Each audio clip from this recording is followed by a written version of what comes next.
Alright, welcome back everybody to some more of the last spell. We're going to dive into the next campaign here.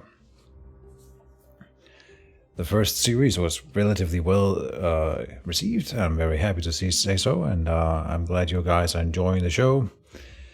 Now we will dive to the second town, and I actually don't know if any of these are like supposed to be... This one's... Okay, here's a difficulty... 3, I suppose. 3 skulls. Glenwald is a small lumberjack hamlet that has become a key woodworking hub thanks to the lush forest. Okay, and Lakeburg, by contrast, is difficulty 2, formerly a prosperous city on the shores of a peaceful lake. By contrast, the first one was difficulty 1. All right. So, I mean, the natural progression then would be Lakeburg. And that's kind of what I was fishing for. We're going to play standard difficulty. Start.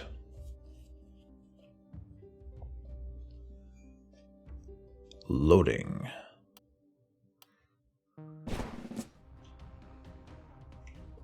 And here we are. Look at this guy. He has a monocle. That's the first thing that catches my eye here.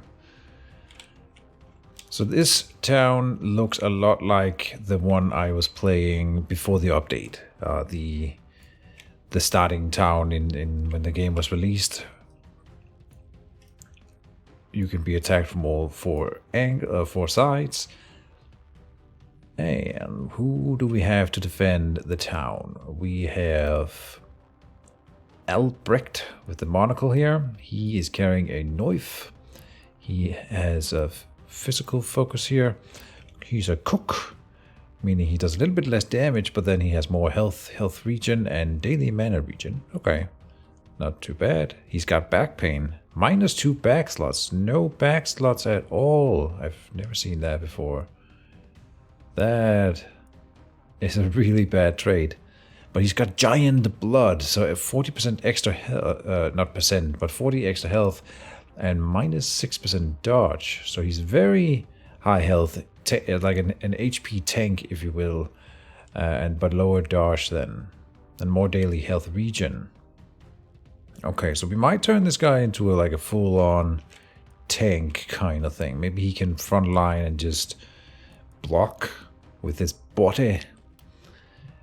Then we need someone who does some DPS, so hopefully Thurlow here can fill that role. He has plus to physical damage too, so yeah, potential for more damage, a high range damage. He's a soldier. Physical and range damage is up, armor and daily health regen, but lower mana total. He is naive, so he has low opportunism, which means that if enemies have... I don't know if this one can be negative. It can.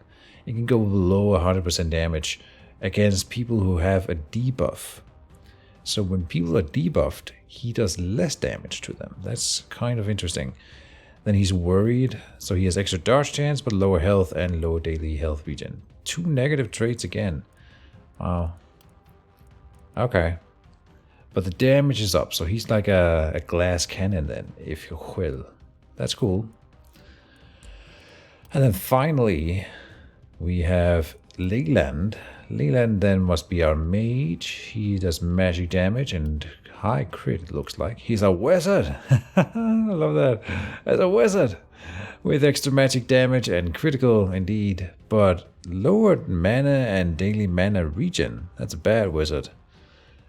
But he's spiritual, so he's got more mana. And he's also naive. Apparently we have like a naive group, and he is an elf? Look at that. He's got a pointy ear. Okay, I didn't know we could have other races. Do we have any other pointy ears? Character details. A round ear and a round ear. And with giant blood, right? Alright. There's not a lot to do in the first night. No setup or anything. So, in terms of weapons, we have some new stuff. We have the Novice Scepter here, which is a melee magic weapon. Doing momentum. It is got the highest momentum, I think, of any weapon. 25%, pretty significant. And then he can give himself more movement points with the wind walk here. It's got shocking touch, which is also like a melee thing, kinda. And then a propagation hammer of faith with a stun chance. And the daggers here, I love the daggers. I haven't played a whole lot with them, but you can like throw poison with multi-hits as the spell. And then you have a perforate, which ignores armor, and you have a what's it called? A backstab, which has an isolation bonus ×2. Isolation meaning that if they have no orthogonal near adjacent allies, you do extra damage. So it does really high damage if we can isolate people. And then the crossbow here, like the proper wooden crossbow, not the hand crossbow like we had in the previous run. This one does a straight shot, which is decent damage. Not a lot of shenanigans going on there, but then we have the heavy bolt doing a ton of damage, but in a straight line. It shoots like this, kind of interesting. And then we have an impaling bolt, which is also a straight line, but it can pierce multiple enemies. And then an explosive bolt doing a little fireball type of thing there. Okay, so I'm not sure how we're doing this setup. You're an HP tank, but not so much in armor or anything. You go here, you go there, you...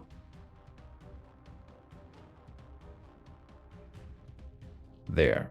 I would like to protect these barriers if we can, or block barricades. And face. And back to hell. Yeah, we're not gonna protect those barricades. They're gone. Okay. In the first night, they have 100 health. So we just need to be able to do 100 damage with any given attack. And then we can murder them.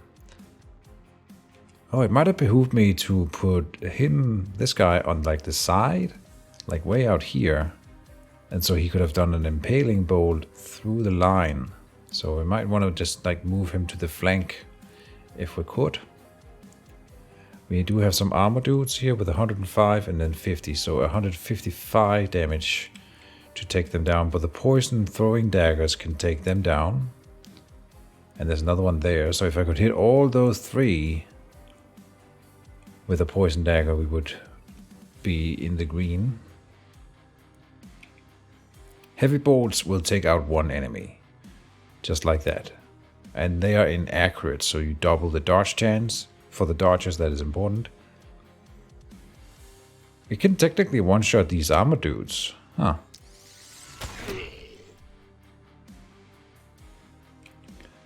Now, the scepter, the novice's scepter, does 80 damage normally, which means that if I move once with momentum, he will one-shot a 100 health character. Am I right about that? Yes. I love this scepter so much, but of course a mage is usually not super tanky, right? So it's kind of interesting having a mage in melee. 2 more to the side and I would be able to poison all those guys, but then I can't hit him. So I think what we do is we come over here and then we heavy bolt this guy. We didn't get the kill, but he's basically out of the fight. Oh no, he will regain that armor. So I could use a perforate on him later and armor pierce it, but that's the same as using an action point from the straight shot to take him out. Alright. One more action point for you then. And you can make it all the way over there. Oh, and they don't have a second armor set yet, of course. Of course, of course, of course. This guy's isolated, look at that. So then this one will one-shot them if they are isolated. I gotta watch out for that. Those isolations. I really want to do the poison on these two. There, I think that makes a lot of sense. And then we can poison one more dude. We'll take one in the back there. And the frontliner here is not dead. Of course. And I cannot one-shot it. So we could spend 2 action points on taking him out.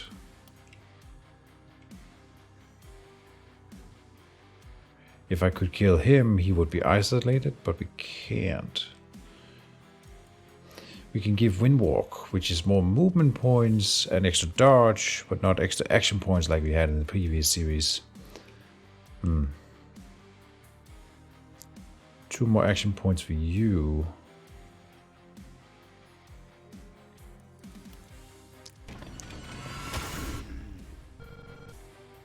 If I go there, we cannot escape.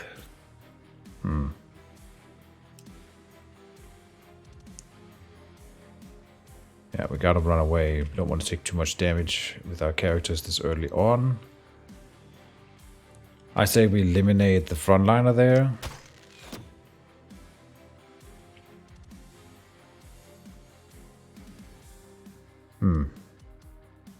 Feels wasteful, but there you go. Give him dodge, I suppose.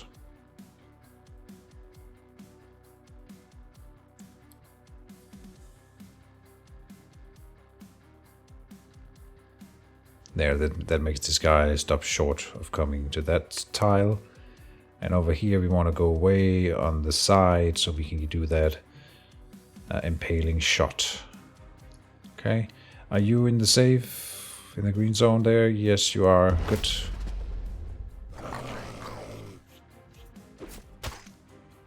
Here they come.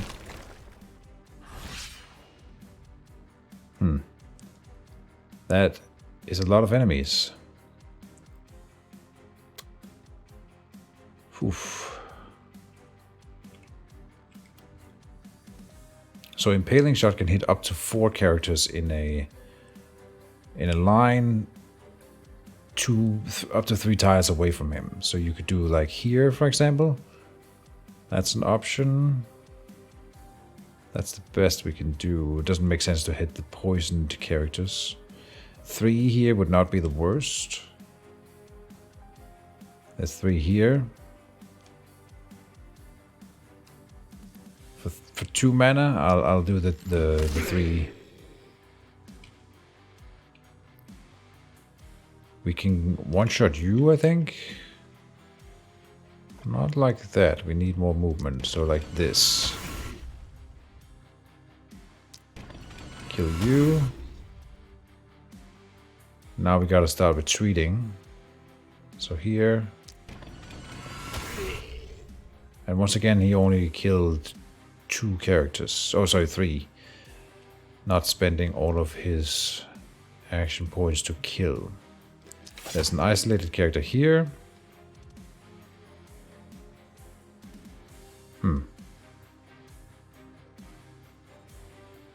And then he's got to spend 2 action points per kill from that point on. Not great. Unless I can isolate somehow by using the other characters with him. Which I don't see where we could do that on this front line. I could do another impaling shot. Impaling bolt here, but we should do 2 heavy bolts instead.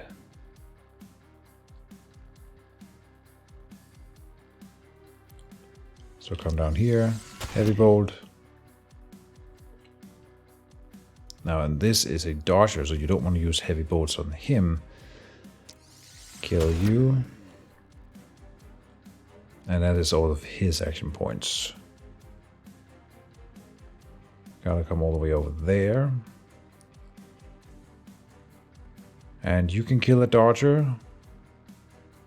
Poisoning them would not do the trick. The throwing daggers also do a bit of damage as you hit with them, unlike the other poison ability we had in the previous run. So here you do 61 damage plus the 25 is 86, and then 25 again. That is 111, I think, around there. So 100 and something anyway. Should be enough to kill the dodgers even if you hit them. So maybe that is the play here. Poisoning some folks like you. They have 5% dodge against this. I'll take it. Good. They are dead. You're dead. You're dead. Good, good, good. They get to hit the wall. No, they don't, because they take damage before they move. Right. Okay, okay. No one is isolated. No. We can give him extra movement with you. But it's not going to be enough to get to anyone. There's literally no one that is isolated for that purpose. Does this one-shot? Oh yeah, this one-shots the armored dudes, because they only have 50 health, and this one does more than 50 damage. So I can one-shot armored dudes with the perforate. Noted. I think we just stab this guy in the face, and then run away.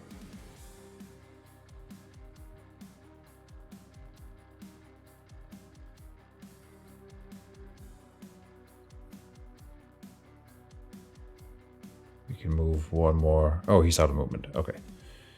And you should use this for yourself. Just making sure that he's going to be safe here. There. No. Here.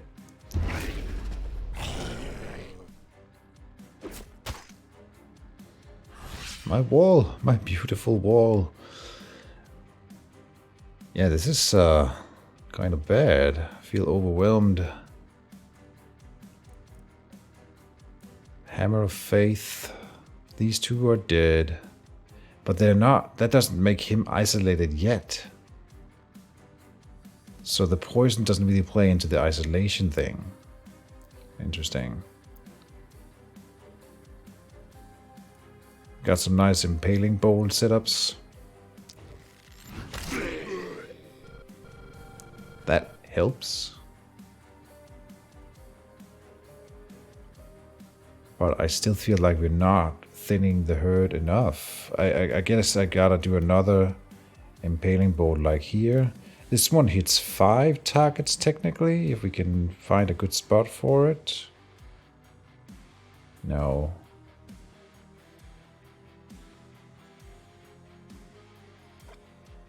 Nope. So I say an impaling bolt here. Good. I mean, that's 8 kills with 4 action points. That's really nice. If I wanted to trigger isolation somewhere, I could momentum this guy, then hit this guy with the momentum that isolates this dude, so then you can get 1 kill. And then I think he poisons 3 dudes here. There's also this guy. Maybe I gotta spend some of this guy's mana now.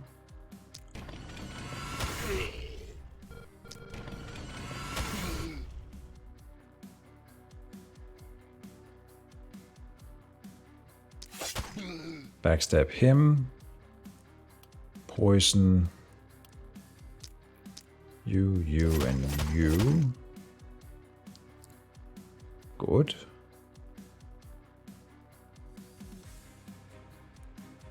Let's see, is Shocking Touch.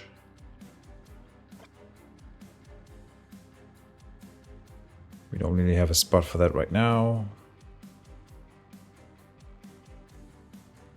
One more action point for you. One more action point for you.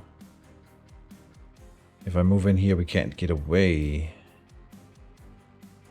Damn. So here's a play. We can give you movement. Run all the way over here and backstab him. And now you gotta get out. Oh, my wall. Oh no, and you do not have anywhere to run. Uh-oh. He's got extra dodge right now, so that's nice. But that's about it. You gotta move all the way up here, huh?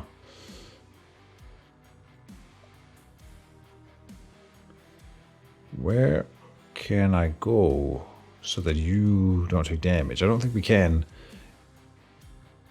get away like that.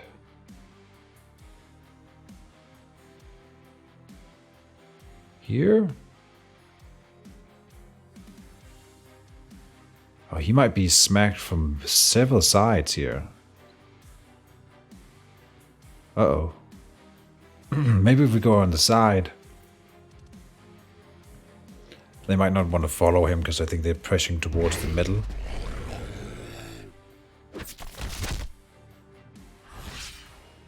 And I'd rather take a little bit of wall damage than overwhelming character damage, because then we start losing action points. And that would be bad.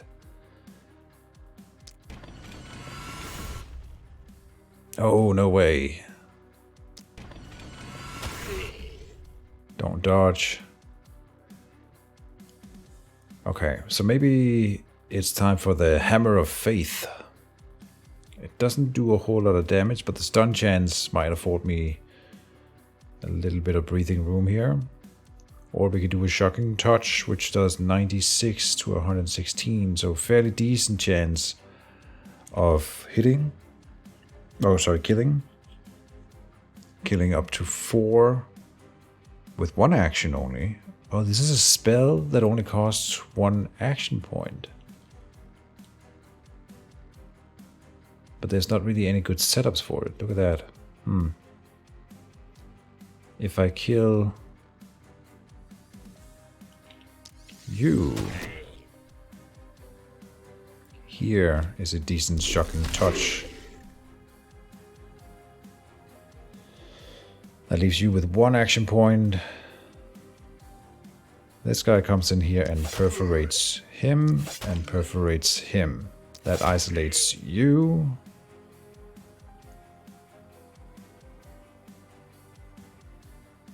Not too shabby, but they're really pushing on that wall.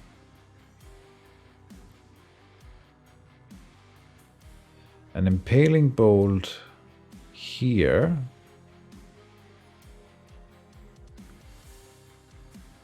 Or, no, we can't do Hammer of Faith now. So another Shocking Touch. I think Impaling Bolt is my best option for you.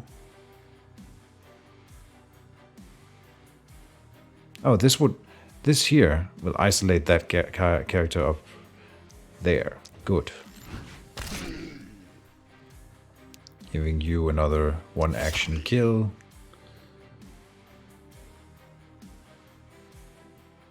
Oh, this guy gets to recover all of that armor, I think. I don't think I can avoid it. There's no good Shocking Touch options. In fact, he... Oh, see again, the movement. Missing movement to get away from the action after the punches. I think he might have to take a hit here. It'll be fine. Like that. Oh, we can eliminate 1 more. Good. Oof, that is a lot of wall damage in the first night, I will say. Not happy.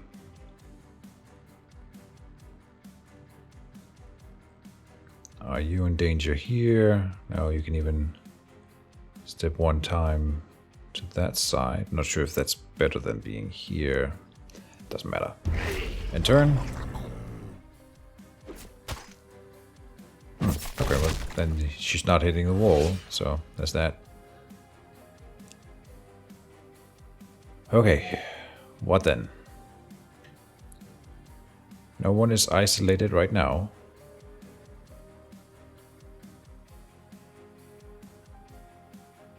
No good Impaling Bolt options either. Explosive Bolt here, maybe? No.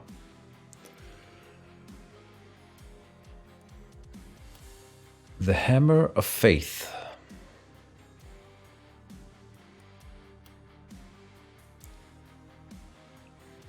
We gotta give this one a shot.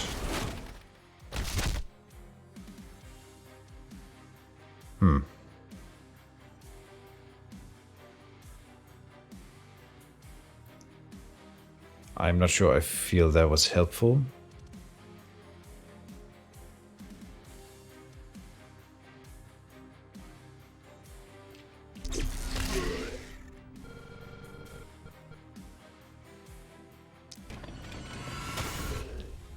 I was about to say if she dodges now, that would be real bad. But she didn't. All is well. An impaling bow would be nice on this line, but I don't think I can... we can't get down here and do it. So, take you out. This guy. 2 action points remain for killing you.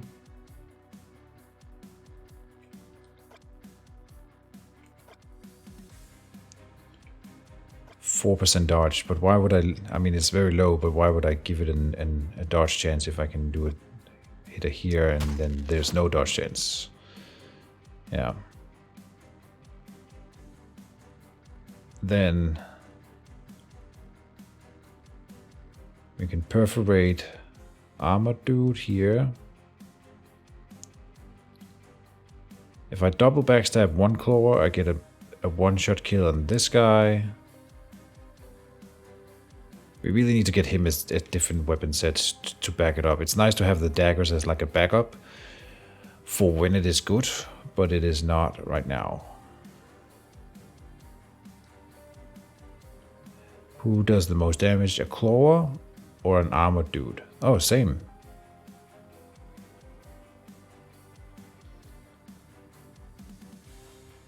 But 6 movement is too much, so...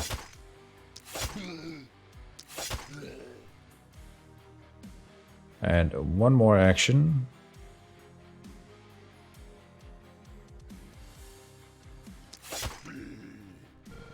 Oh, a crit. Nice.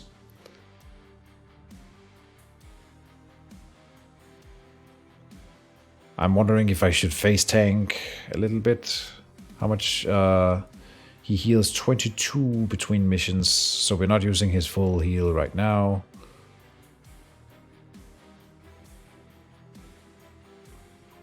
Yeah, just stay where you are, and there's a good chance that this claw will hit you.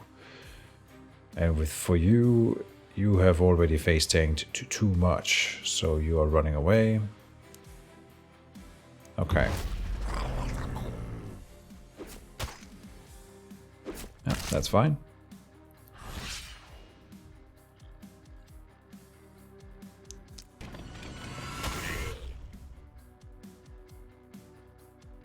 This is an isolated character. I misclicked. Oh, because he's on the wrong weapon set.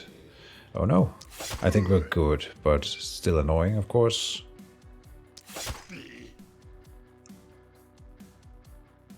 Oh, so then he doesn't have the action points to kill you. But we have enough actions in general.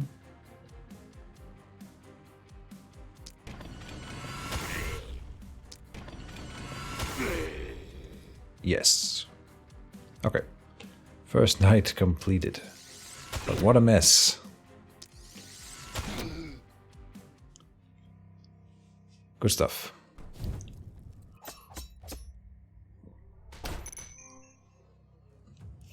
Everyone levels up. We should get an item indeed. Strong momentum again. Only A. I suppose, did we take any city panic? Not sure why we only get an A on this one here. Night 1 rating. We didn't lose any panic, I think. Panic levels. Alright, let's level our characters. More maximum mana. I've started to think that you should always do perks first. So you know, like, kind of what you should go for in the stats. And look at that, there's 2 more perk lines. That's what we unlocked earlier. So that, like, a dagger line and a, I'm not sure what this is, like an arrow. We have sprint, which is for the dagger. Unlocks the sprint skill, allowing you to restore movement points in exchange for health. 10 health, no. Mana growth, extra mana for each level. Steady aim, extra accuracy. Higher stun chance. Cherry picking. When attacking an isolated unit, the attack gets extra reliability. Okay, and that's kind of his thing already. An extra back slot might be nice. Coagulation is daily health regen turned into armor, and I was thinking this would be nice for him because he got all that extra health regen here. So yes, this is probably the one makes more tanky, getting armor. Quick reload unlocks the quick reload skill, allowing you to restore one use to all of the skills of the current weapon set. No. And in theory, one would want to read every skill perk that character can unlock, because maybe later on there might be something where you go like, oh, I should really get the mana growth for all the mana stuff that he can do later. But I'll try to play it like we only read the first line, because otherwise this would take forever. So coagulation, I really am a fan of that stat there. And I think extra mana, 28 is not that much, so we'll take the extra mana here, that's fine. Confirm that, so we can spend more skills. We can increase poison damage, something that I'm actually very fond of, and you get a 16% extra damage from that. On top of 25, 16% of 25, let's see, 10% is 2.5, 5% is half of that, so that's like 4 damage extra per tick, so 8 total. Or more reliability. Let's try to be building a poison focus. Why not? Could be fun. I just gave him more mana, which means I can use the skill more often, etc., etc. Meanwhile, Thurloff. Sprint, mana growth, perseverance. When a unit dodges an attack from the hero, their next attack gets extra accuracy. Every 3 units dodging an attack from the hero increases the gives us 1 action point back. Septic shock. When applying poison to a unit currently poisoned, also apply stun. Oh. Who is already poisoned? Not a fan of that, but later in the game when the enemies have insanely high hit points, you might want to stack several stacks of poison on one character, so then it becomes good. Oh, this is like an entire poison tree. That's what this means. Look at that. So he's like very poison focused. Look at this. Oh, that's so cool. I didn't know that this would be a thing. Aha. And he could have the daggers. Let me check something here. The daggers. This is melee damage. Oh, but I just increased his poison damage. Man, you should read all your things before you unlock anything, clearly. We can have multiple characters doing poison. I mean, why not? And that actually makes a lot of sense with the septic shot. Back protection. Whenever the hero is adjacent to a building, defense or obstacle, gets plus 25%, not percent armor. Just 25 armor increased by 5 for each level of the hero. So 35 armor for having your back to a wall. Then there's cheer and leapfrog. Okay. See, there wasn't really anything else that came to mind. So septic shock, that relies on me getting the hand crossbow for him or a pair of daggers then. And it's only good when you do poison to someone who is already poisoned. At the end of the hero's turn, apply poison to all enemies within range of 3. Whenever a unit takes poison damage within range of 5, restore health. When applying poison to a unit, also apply contagion. When the unit dies, all of its negative alterations are applied to 2 random adjacent units that are not already contagious. Oh, that's so cool. We gotta go septic shock. Poison build. And you can gain extra health. That's a lot of extra health. I'm tempted to re-roll it to try maybe to get, poison or range damage, something else, but this is like a lot of extra health. Oh, and he got a blue poison increase. Yes. Alright. Read the perks. So he's got... This is stun focus? No. Debuff focus, I think. And then hammer means defensive. Yes, defensive build. He can take fatality, mana growth, perseverance, stunning, leapfrog, quick reload, coagulation. But he doesn't have a whole lot of health regen yet. And didn't get it there. I'm tempted to go mana route because he had the wizard thing. And so something like critical runes into every 8 action points spent, the next mana consuming skill gets a reduction, right? Sheer power, 100% magic damage now ignores. Now magic damage now ignores 100% of the target's resistance. Oh, He could focus on the stunning thing for his Hammer of the Faith, increasing it from 70% chance of stunning to 85. I'm not sure if I'm a huge fan of the Hammer of Faith. It uses 2 action points and 3 mana. The thing about that is that the Novice's Scepter is so good with the Magic Bash, I kind of just want to focus on Magic Bashing everything with this Scepter here.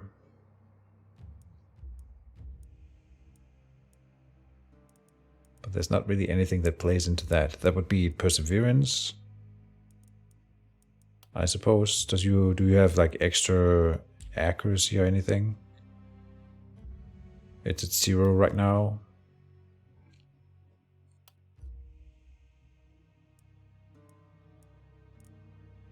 I mean, you don't want people to dodge you just because you have this one, but you want to not buy accuracy. You spend your other unlocks on getting something else, because the accuracy is sort of already set up once you unlock that one, or you have a combo with dodging at least. The enemy's dodging. And fatality, the Novice's Scepter does so much damage that we usually overkill, so we won't be leaving characters with a little bit of health left, usually. But it is nice when you have a melee character running inside in between the enemies, having a fatality to just like execute every once in a while. I think I would like to have a fatality character. Yes. Level up. He gets health too, so we got some more tankiness going on. And then he could go up with the daily health regen to get coagulation later. Opportunism, no. Momentum 7% is of course tempting, but we already, like I said, usually kill people with the Novice's Scepter. But who am I to say no to this? No, we need the daily health regen. More tankiness.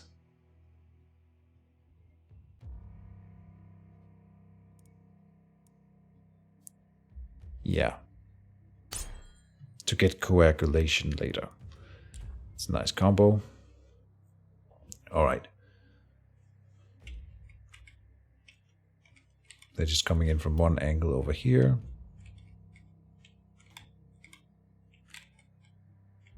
Let us see what could be unlocked. I think we're saving up for something, right? Oh, there's probably some text here. Welcome to the Oracolum. But why are you helping me? Because I am nice, of course. I highly doubt that. You dare let enter the snake of suspicion in this most holy place? Outrageous! Don't bite the hand that feeds you, dog. It's advice, and you get it for free, so rejoice. Something about unlocking the inn, right? I think that was here. Yeah, we really want to save up for the inn for the next night. So, not buying anything here, and there was not anything over in the light area. The night reward. Oh, a new type of helm. A brute helm. Plus 2 stun chance. Okay. And 34 armor. But we did need another melee weapon, didn't we? We did. Extra reliability or extra health? I like the reliability then.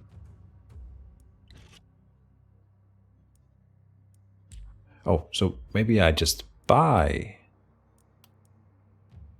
an extra melee weapon. Like the hammer. And then we can take the helmet. We also need... I'm not sure if I like the teleportation scroll as much. So the death ray scroll, I suppose. And I'll buy the bigger healing potion.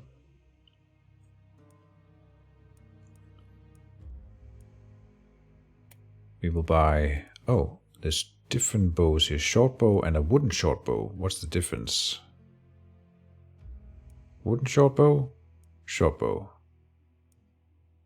Are they not both wood? This one's better, but also more expensive. It is literally the same bow, just more damage. Buy that for a backup weapon. We will buy the hammer.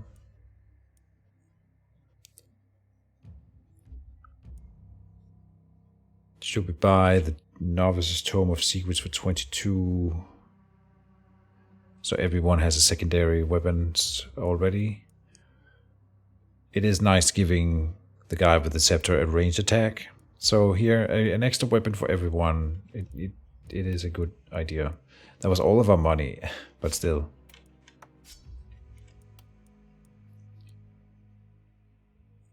Is there a shortcut for the next hero thing? Doesn't look like it. Here. This is magic damage, so it goes on Leland. And a healing potion.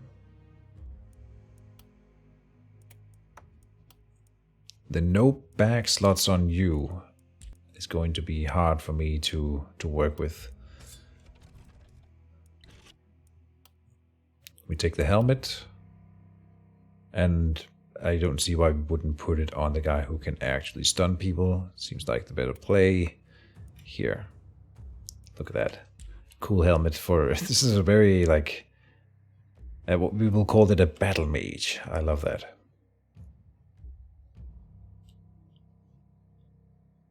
Alright. We are more or less set up for the first night. We are going to be able to build ballistas in the first night here, which I absolutely love for sure. Let me see here. Ah, right. These walls, they block line of sight, so the smaller ballistas cannot shoot over them.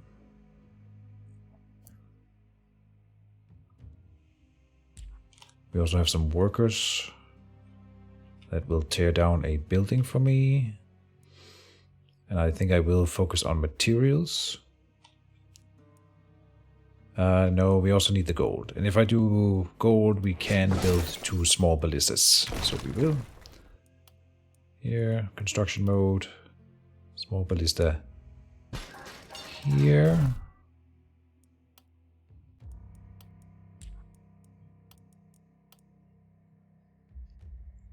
And I suppose there. Just center. They will help a lot in the second night here. And that'll be the end of this episode, of course. So thank you guys as always for watching. More last spell coming soon. See you then, and bye-bye.